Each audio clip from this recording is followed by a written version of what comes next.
the mission to keep as many men on as many guns for as long as possible. We called him Doc.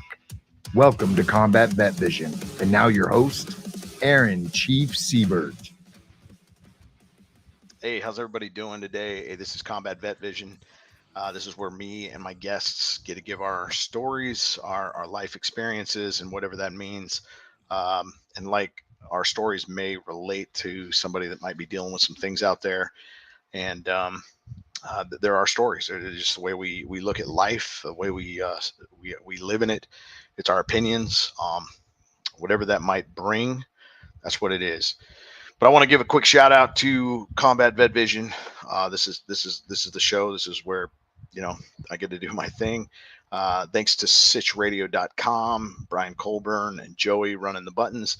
It's really cool that happens. I know a lot of my stuff may relate directly to the Warrior Built Foundation or the PTSD Foundation or Operation Silver Star, a number of organizations that I am pretty heavily involved in a lot of different ways. But in all reality, there's so many cool organizations doing some really cool things out there. It's amazing. And if you feel like being on my show or something like that, please let me know. If you do have some veteran connections, this is where it's super important. My guest last week was talking about his support for combat vets, and we got the golf tournament for the PTSD Foundation of America coming up on the 27th of July. Warrior Built's golf tournament coming up on the 22nd of July. Fundraisers, big fundraisers that really help these organizations really do some incredible things, and I'm just happy to be part of it. When I talk about these struggles that some of us deal with, I deal with them. I try to push a lot of our combat vets to doing whatever it is that we can do together to push ourselves forward in a positive direction. So if you're out there dealing with some things, let's talk about it. And I'm lucky today. Hopefully my guest is getting on with some technical difficulties, but Diego Ponce and his son Jonathan should be on here shortly. If they're not already on, I really appreciate it. We'll have them on to give you some background. Diego Ponce, he goes way back with me before 9/11 even kicked off. We were with 3rd Battalion, 5th Marines doing training, exercises, and everything up into getting ready to deploy during the attack on 9/11. We deployed about a month later into Okinawa for a year, doing some stuff with 31st MU and different things of that nature. We came back, he got out and did some other things, and but he went into the reserves and immediately ended up being deployed with some really cool things and being part of a lot of different deployments after that because of the war kicking off. So he's got a really good story. His son is here with him as well because his son's wanting to do some stuff for Ukraine. He got a CNC machine for some woodworking. He's into woodworking big time, and his dad in Diego Ponce's garage and building some incredible things. And then he's going to have a show and some place to market this stuff and sell it. With those funds going to some organization that we can find or some support for Ukrainians in some fashion. So as you know, 8 million are displaced. You may or may not know that, but 8 million are literally displaced from their homes and outside of the country trying to find their ways in other countries, other ways, other things. And obviously that's a huge logistical and crazy situation. So just want to put that out there. But Joey, you got is he on yet, or do you know? Hey Bear, I'm on right now. Ah, there you are. Diego and Jonathan, hey, welcome to the show, man. I know you're trying to get on and running into some crazy stuff, but hey, yeah, man, thanks a lot. I gave an introduction of you kind of briefly about us going back to before 9/11, the training op leading up to, and obviously we had to go to Okinawa in our training cycle, as you know, a year passed before we even went into to Iraq.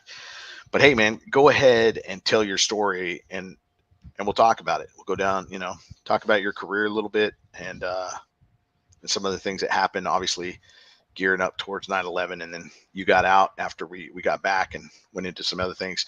He's a nurse now, so go ahead and talk about that. We talked about transition, break that down too, and what that was to you. And I think that's a good stuff. So let's hear your story, brother. Yeah, sounds good. Awesome. Hey, Bear, thanks for letting me be on the show, man. I really appreciate it. And again, I'm always very supportive of the things you're doing with the other vets over here. So, big shout out to you. But yeah, so I joined in 1998. Joined 1998. Came in as a Navy corpsman, and then went to my first tour of duty station right after Field Medical Service School into 3rd Marine Division in Okinawa. So I already had a little bit of a lay of the land, as per se, before heading into 1st Marine Division and going to 3-5. And that's where I met up there with the Bear over here. But by the way, for those of you guys who don't know him, his nickname is the Bear, and the reason I named him that, he was my weight training partner, and this guy can jack steel like no other training partner I had. So I coined him that name. So if you hear me call him that, that's where it came from. Anyhow, yeah. So I was on ship there with Seabird with 31st MEU. We did a deployment over to Okinawa, and then I was right after 9/11. What was it? 2001, right? Correct? January 2001, right when we hit out that way. And again, that was a lot of prep. At the time, we also had a lot of other threats coming in from Asia, particularly North Korea. And one of the big important pieces of our mission was to be able to show as a force of threat, essentially, to the agents that we were around, that we were training, and we were conducting all these high-speed trainings, showing what we can essentially do, and trying to keep the peace on one side of the world until it gets chaotic on the other side of the world. Hey, just real quick. Yeah.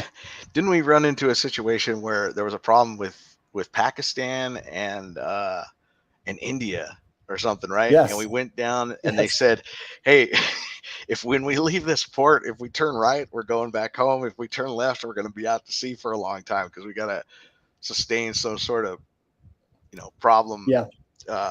Situation. Luckily, we turned right when we went back home. But I'm glad you remember. I do have this vague memory. That was an interesting concept. When everyone was coming back from partying, and we all got onto that boat, and sure enough, that's the first thing we get is that that threatcom brief of where we might end up going next, which is interesting. At the same time, they had also bombed that in Bali, had bombed that tourist nightclub. I don't know if you remember. That was right at the same time we were already sailing that area. So prepare. We might have to do a mass cache and bring some of these folks on board. It ended up being the Enterprise and did that, but at the time we were told that we were likely gonna have that mission as well. Be involved. Yeah. Exactly, be involved. Yeah, so we had a successful mission. We came back, and then it was very shortly after that they said, don't get too comfortable. Things are stirring up in Iraq, and so it was right around time for me to PCS and officially terminally get out of the military at that point. But I always knew I was going to probably join the reserves. And so as I checked out of the command in January, you guys already just left in late December, if I remember, right, Bear? Late December. I think we had some terminal leaves. I left a little bit earlier. Yeah, just before and you then shoot. Yeah, and then we geared up, and we left again to head to Iraq. Yeah, Iraq, exactly. Yeah. To Kuwait. So we were going to be in Kuwait, and obviously we didn't cross the border until March, but yeah. Right. Yeah. So I PCS'd, came to Orlando, joined the reserves, and with that same month, I got activated and recalled right away. Only thing is you guys are already gone. So I was really hoping there was some way I can meet back up with you guys. Instead, I went to 4th Marine Division with 323, which is another really great unit, and deployed with them. So we took over the area we were at was Al-Aid area of Iraq where we were at, and we were essentially running operations in small towns within 20 miles of there, back and forth where I was at. And I met back up with you guys just as you guys were getting ready to come back home, because my tour was over ending at the same time. That's when we met back at in Kuwait area. And then luckily we made it home, minus a couple, but for the most part, all my guys from my platoon made it home, which was a big case for me. Nice. Yeah. Fast forward a couple years. And then from there, obviously being in the reserves, you have the opportunity to kind of just do your weekend stuff, but you got geared up again and again, correct? I mean, yeah. So I was a full-time student. I was going to nursing school at the time, and as I was doing that, so doing my weekend stuff, and sure enough, a couple of opportunities to deploy again came at me, and so as soon as I had graduated nursing school, I didn't want to get pulled out again for the third time.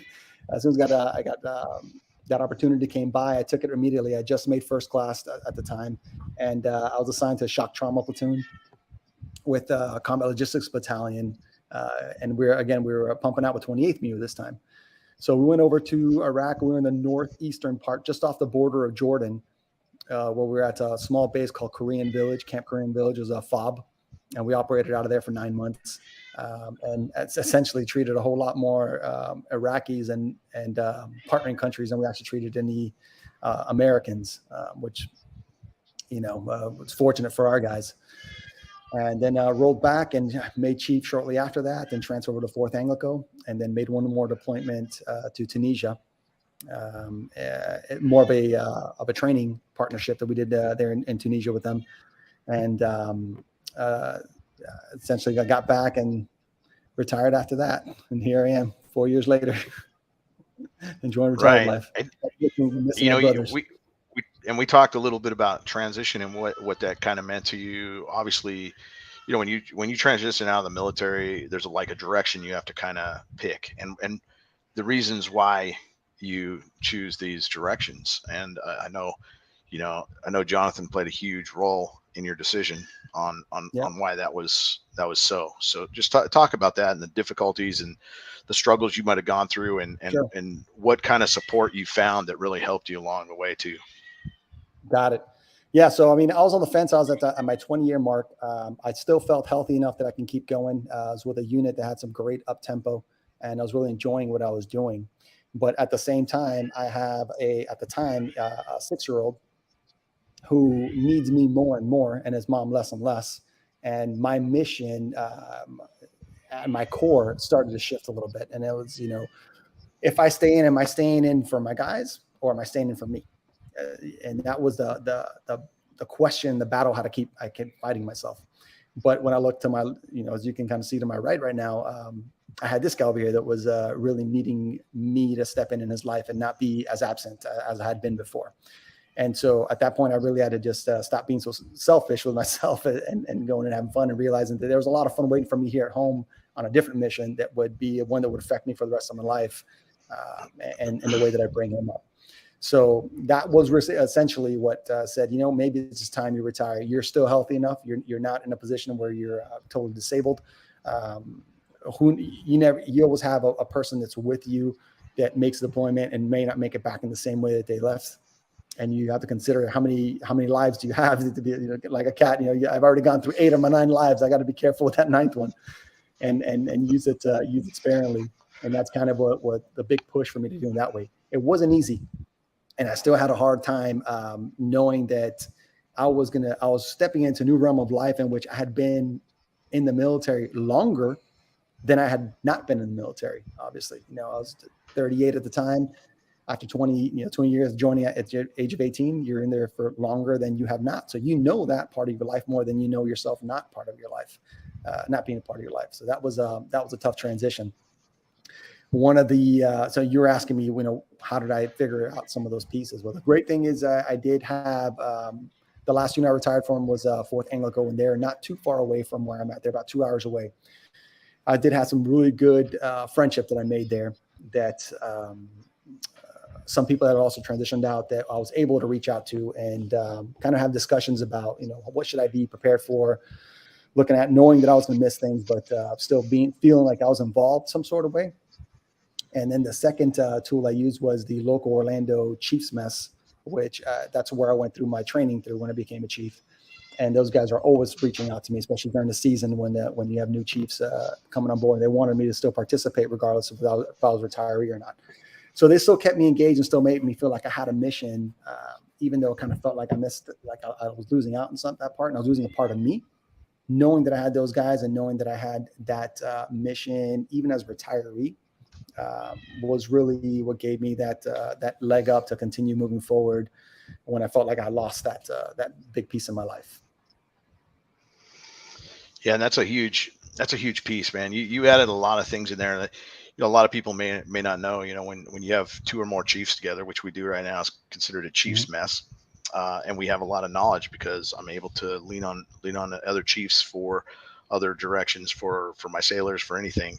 And then you kind of coincided it with the battle buddy program, obviously reaching out to a lot of your battle buddies to find out what's going on in their lives, how they're doing.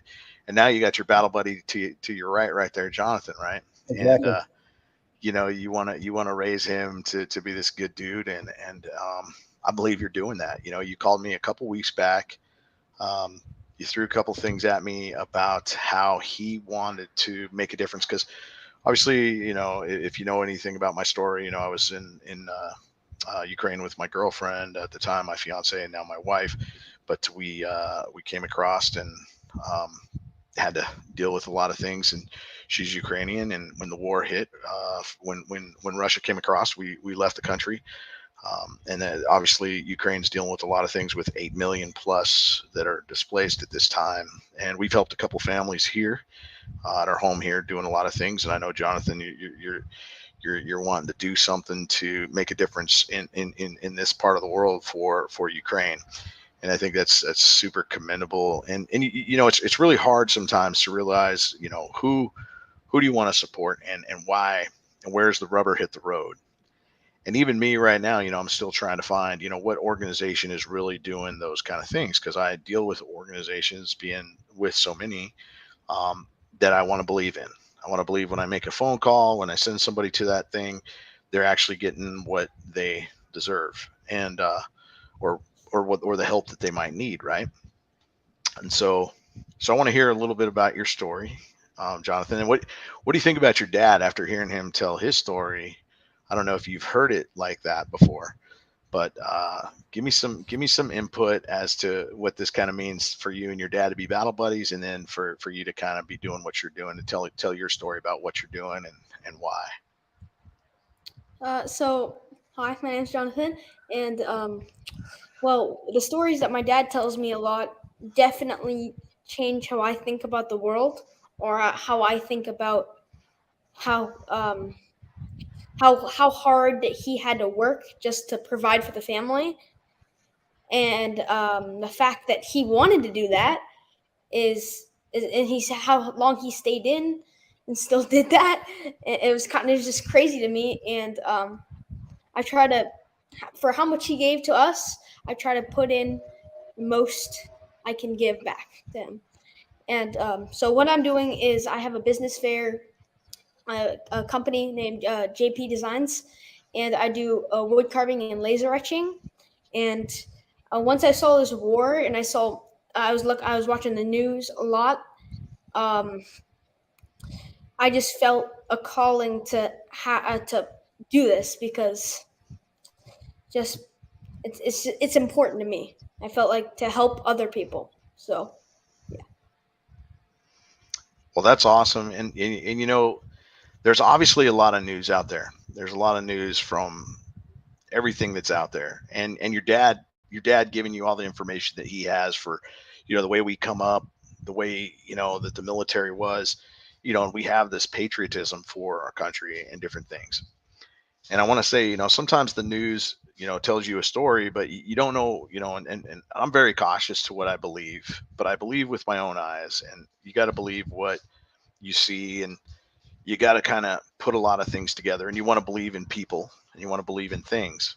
And I think it's really awesome that you're just taking the time to kind of do some research on what you want to trust, who you want to really make a difference with. And I just want to say I'm really honored that you guys kind of reached out to me, kind of asked me, where this can go. And I'm still going to try to find some really good reason to put it somewhere.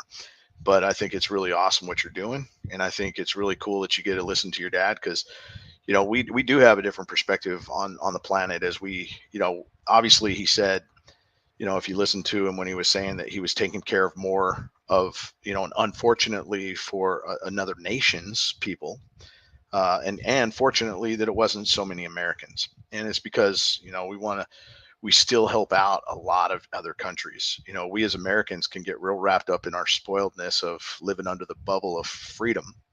And I think it's really cool if you listen to your dad's kind of openness to, hey, there's other countries that are doing some really good things that need our help too. And it's not just one or two. It's, there's a lot of people that are going to die for their country. There's a lot of freedoms out there, and there's a lot of tyrants out there. And we're fortunate we live in America where, no tyrants really want to come and face America too much. So that's the good news. The bad news is someone's got to go out the wire, and someone's watching the wall tonight. So me and your dad stood the wall many times, and very few ever really step over the wall to go fight the enemy. But we did that too, and we came back, and we have a different outlook on life because of it too. So it's really cool. So what else do you want to add in there, Jonathan? Say again the name of your company, and what cool things are you building? Talk about your laser. Talk about some of those things. Okay, so my business name is JP Designs, and the machines that I have is a CNC. It's an X carve, and it can basically carve any piece of wood you can think about. Even if it's longer than the carving itself, there's a way to do it. And my laser is it's not like a big industrial laser. It's just more like a hobbyist laser, but you can do some awesome things with it, like water bottles, glass, basically whatever you can think of. You can basically laser it, unless it's plastic. Don't laser plastic. No. And the reason why is because plastic melts, and then it gives off like toxic fumes. Yes, true. Good stuff. Well, do you have any kind of do you got any demo of your products on hand? Want to grab some? Yeah, I will grab some. He'll keep you entertained. So I should have probably prepared him for that. He didn't. I didn't do that, but yeah. No, it's okay. Because it stands for what? Jonathan Ponce. Oh yeah, Jonathan Ponce. Designs, yeah. And so I mean, I've been using it as a little bit of a tool of how do you kind of teach a kid growing up, all the things that go into trying to provide something for yourself as you get older, right? How do you not always just take a handout? So I've been using this little CNC machine as one of those kind of opportunities in which you can teach them a little bit about finance, about money management, time management, project management, understanding responsibilities, and how to market himself essentially, and put all those pieces together, and all with one tool essentially. And so far it's been working out pretty good. Obviously there's still a lot of steps we got to go along the way. We open the bank account, those kind of things that, still financially trying to get them to a spot where he can kind of do this on his own. But eventually, if this takes off the way that I'm envisioning in my head would envision, he might have his own little side business before he gets to college, and might not even take a side job, Exactly. No, that's pretty cool. All right, what do you got to show us, Jonathan? I got 3 items to show you. This is one of the first cards that I had done, and it was like more of a mom sign that you can buy, and it says "Put your clothes away, or I'll punch you in the face." My mom really wanted for me to make this, so hopefully it's a seller. For Orlando, we have a soccer team, and I couldn't say the name of it because it's copyrighted, and I couldn't use the actual logo, so I used the best that I could. And yeah, here's this one. And then this is the laser the hobbyist laser that we have. And you just hook this up to the same machine that does the carving. And then there's a different program that you use for it. You can use the exact same things. That's outstanding.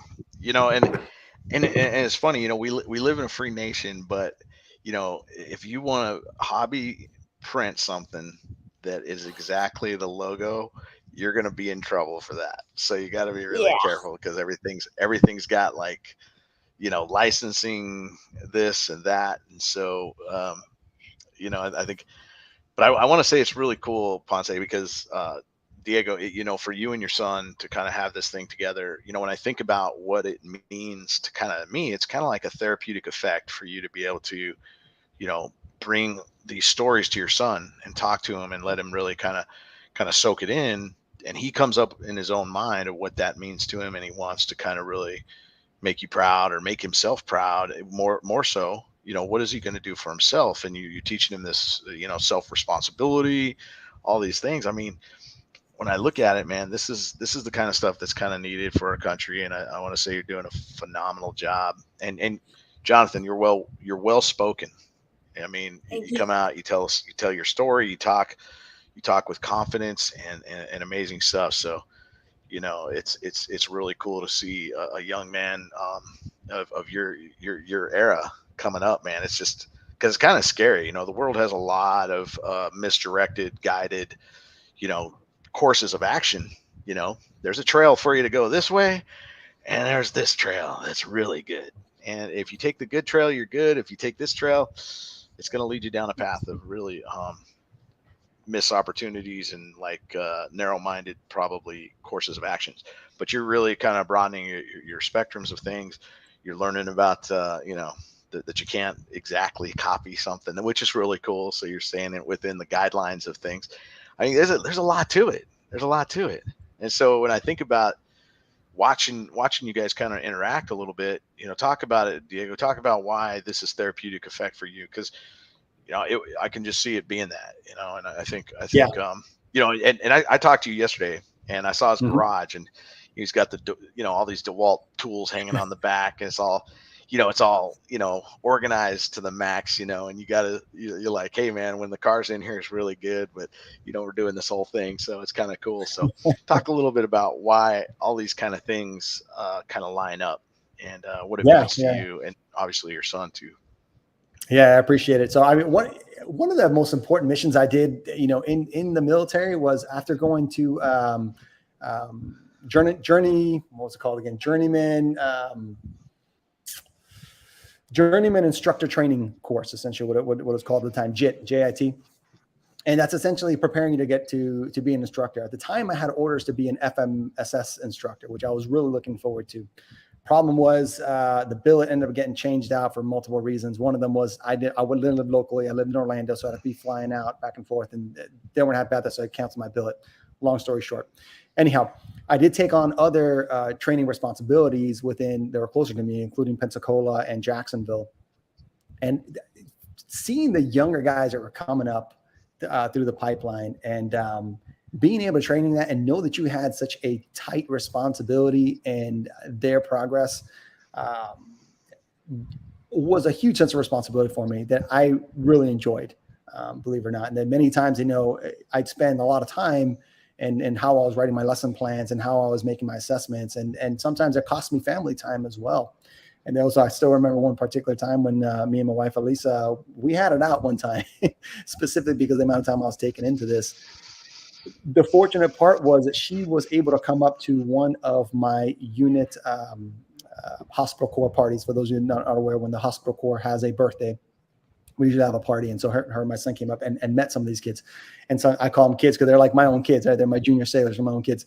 But as I was getting ready to deploy 4 of them, and I was spending a whole lot of time in their training and involvement, one time she was like, you're not giving us the same amount of attention we need and things like that. And I said, listen, honey, you're right. You guys deserve more. But if something goes wrong with those guys while they're on deployment, and I have to face their mother and tell them that they failed because I failed to train them, that's on me for the rest of my life. It seemed like that sparked a plug on her right away, and she was able to say, go take as much time as you need with those boys. It's almost as if they became her boys too. When she met them and she realized that they fell into me, it's like they became her boys too, just because they're young enough that she could probably almost have been their mother at the time as well. And so that piece of it, of taking that responsibility and how someone's development is simply by the way that you're training them I really miss in the military. So being able to kind of use that even to a better degree now with him, because I have him more often, makes a huge difference for me as far as feeling that responsibility of that teaching component and the effect you'll have on them moving forward. So I hope that kind of answers the question you're looking for. No, it's really cool because it's important to have your perspective on it. This is obviously your story, Jonathan's story. It's a really cool story, man. And I think, Jonathan, you're the first underage, kid that I've had on the show to kind of brief with his father, just some cool thing that you're actually wanting to do. this program that you're running. And, you know, obviously, Diego, that you're running this program with your son, you know, and just kind of like going with it. And what it means to you maybe even means more than Jonathan, but Jonathan's soaking it in really good too.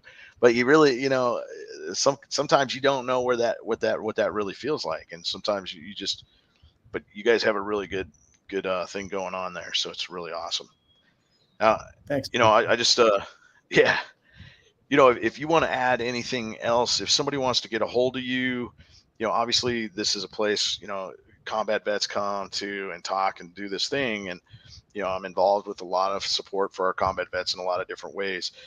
So if anybody wanted to get a hold of you, and Jonathan, obviously your business, I want you to put that back out there and all that. But yeah, any final words from you, Jonathan? We'll start with you and then we'll end up with your dad. So let's if you want to give anything out there, if somebody wants to get a hold of you and your business and look at what you got, how can they do that and different things? So.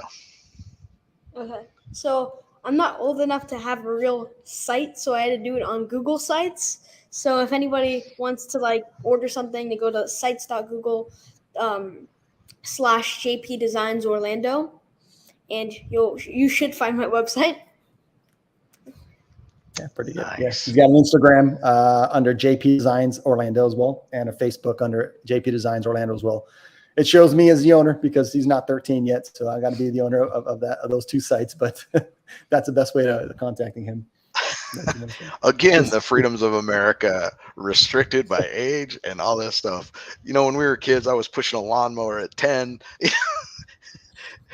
You know, making money doing Story that. of my life, You can't right there, do that. man.